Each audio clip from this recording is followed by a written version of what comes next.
ஆவியானவர் வருகிற போது அதிகாரமற்றவர்களை அதிகாரம் உள்ளவனாக்குகிறது.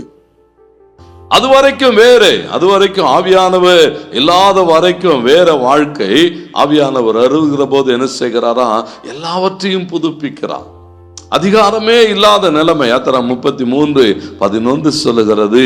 வேதம் அவனை எப்படி சொல்லுகிறன்னு சொன்னா, மோசேயின் பணிவிடைக்காரனாகிய வாலிபன். யோசுவாவை அறிமுகம் பண்ணும்போது எப்படி அறிமுகம் பண்ணுகிறதா?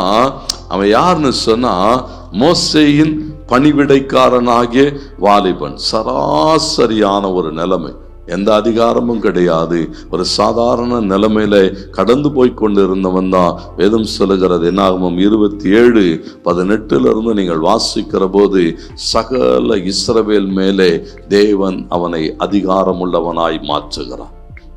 ஒரே ஒரு அபிஷேகம் தான். ஆண்டவருக்கு மகிமை உண்டாகட்டும். சொல்லப்பட்டிருக்கிறது, தேவன் அவனை அபிஷேகம் பண்ணுகிறார்.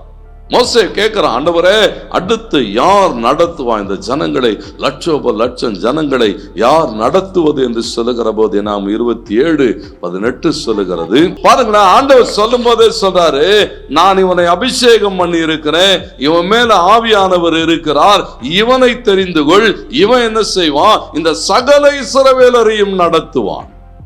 அதுவரைக்கும் அதிகாரம் இல்லை. இஸ்ரவேல் ஜனங்க கிட்ட நீங்க ஒன்னும் பேசிடவே முடியாது. ஆனா அந்த வசனம் சொல்லுகிறது, தேவனுடைய ஆவியானவர் என்ன செய்கிறாரா? அவனை நடத்துகிற போது அந்த 20வது வசனம் வரைக்கும் சொல்லப்பட்டிருக்கிற காரியங்கள், ஒரு பெரிய அதிகாரம் தரப்படுகிறது. அந்த அதிகாரத்தை கொண்டு அவன் என்ன செய்கிறதை பார்க்கிறோம்.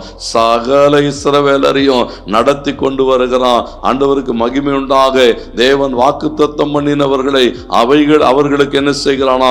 பிரித்து கொடுக்கிறான். ஏன் சொன்னா, ஒரு பெரிய அதிகாரம். மார்க் 3:14-15 வசனங்கள் சொல்லுகிறது, தேவன் தம்மால் தெரிந்து கொள்ளப்பட்ட தம்முடைய ஜனங்களுக்கு ஒரு பெரிய அதிகாரத்தை தருகிறான். தேவன் அதிகாரப்படுத்துகிறார், ஆவியானவர் கடந்து வருகிறார், அற்புத அடையாளங்கள் நடக்கிறது. ஆண்டவருக்கு மகிமுண்டாடு. என்றைக்கும் பாருங்களேன், ஆண்டவர் நம்ம என்ன செய்திருக்கிறான்னு சொன்னா, அதிகாரம் பண்ணி இருக்கிறார், அபிஷேகம் பண்ணி இருக்கிறார். அற்புத அடையாளங்கள் என்ன செய்யணும்? நடக்கணும். ஆண்டவருடைய எதிர்பார்ப்பதுதான். அப்போ ஆவியானவர் வருகிற போது அதிகாரமற்ற நிலைமையிலிருந்து ஒரு அதிகாரம் உள்ள நிலைமைக்கு மாற்றுகிறார்.